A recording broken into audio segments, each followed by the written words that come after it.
Dear students, decimal multiplication சம்மந்தமாக இந்த வீடியோவில் பார்க்குறேங்க. நிறைய ஸ்டூடெண்ட்ஸ் பார்த்தீங்கன்னா டெசிமல் மல்டிப்ளிகேஷன் மாற்றி நம்பர் ஆஃப் டிஜிட்ஸ் வந்து பார்க்காம அவங்க மாற்றி பாயிண்ட் வச்சு தப்பு பண்ணிடுறாங்க. வாங்க நான் கிளியராக தமிழில் நல்லபடியாக புரிகிற மாதிரி உங்களுக்கு எடுத்து சொல்கிறேன் பாருங்கள். இதுக்கும் சில ஸ்டெப்ஸ் இருக்குது. இந்த மாதிரி மல்டிப்ளிகேஷன் போடும்போது ஃபஸ்ட்டு ஸ்டெப் என்னன்னா, இக்னோர் த டெசிமல் பாயிண்ட் இக்னோர் பண்ணிடணும். அப்புறம் multiply like normal whole number மாதிரி மல்டிப்ளை பண்ணணும். அப்புறம் கவுண்ட் த டெசிமல் பாயிண்ட்ஸை நான் கவுண்ட் பண்ணி அப்புறமா புட் த டெசிமல் பாயிண்ட். 4வது பாயிண்ட்டுங்க. புரியுதுங்களா? வாங்க எக்ஸாம்பிள் சம் பார்த்தா இது ஈஸியாக உங்களுக்கு புரியும். நல்லா அண்டர்ஸ்டாண்ட் பண்ணி இதில் எந்த தப்பும் இல்லாமல் போடுவீங்க. வீடியோஸை ஸ்கிப் பண்ணாமல் பார்த்தீங்கன்னா தான் முடியும். வாங்க வீடியோக்குள்ளே போகலாம். பாருங்கள், 2.5 × 1.2 எப்படி போடலாம்? Ignore the decimal points. அப்போ 25 × 12 multiply like normal whole number multiply பண்ணலாங்க. நார்மல் ஹோல் நம்பர் மாதிரி 1225 is 300. ஓகேங்களா? Count the decimal point. Decimal point count பண்ணலாங்களா? 1 2 2 டெசிமல் பாயிண்ட் இருக்குது. Put the decimal point. அப்போ ரைட் சைட்லேருந்து 1 2 போட்டு 3. இதோட ஆன்சர் என்ன? 3 தாங்க ஆன்சர். ஓகேங்களா? அவ்வளோதாங்க, simple.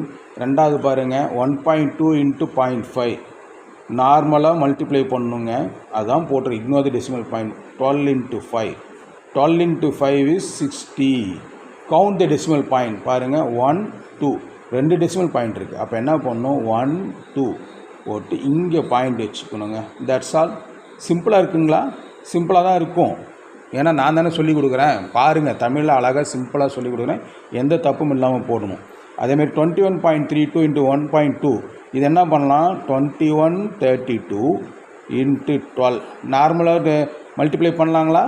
12 2s are 24, balance 2. 12 3s are 36 + 2 is 38, balance 3. 12 1 is 12, 12 3 is 15, balance 1. 12 2s are 24 + 1 25. என்னங்க? 25584. இப்போ கவுண்ட் த டெசிமல் பாயிண்ட். 1 2 3. அப்போ 1 2 3 25.584. இதுதாங்க ஆன்சர். That's all. 4வது போட்டு பார்க்கலாங்களா? நார்மலாக இருக்கிற மாதிரி நம்பர் எழுதிக்குவாங்க. 7 × 6 7 6 are 42. ரெண்டாவது ஸ்டெப் முடிஞ்சு போச்சு. 3வது ஸ்டெப் கவுண்ட் தி டெசிமல் பாயிண்ட். 1 2 3 4 5 டெசிமல்ஸ். 1 2 தான் இருக்குது. அப்போ என்ன பண்ணணும்? 3க்கு 0, 4க்கு 0, 5க்கு 0. 1 2 3 4 5 தள்ளி இங்கே பாயிண்ட் வைக்கணுங்க. புரிஞ்சிச்சுங்களா ஆன்சர்? That's all. இந்த டெசிமல் மல்டிப்ளிகேஷன் நல்லா புரிஞ்சதுன்னா இந்த வீடியோக்கள் ஷார்ட்ஸ்க்கு கண்டிப்பாக சப்ஸ்கிரைப் பண்ணி ஆகணும். நீங்கள் லைக் பண்ணுங்கள். ஃபார்வர்ட்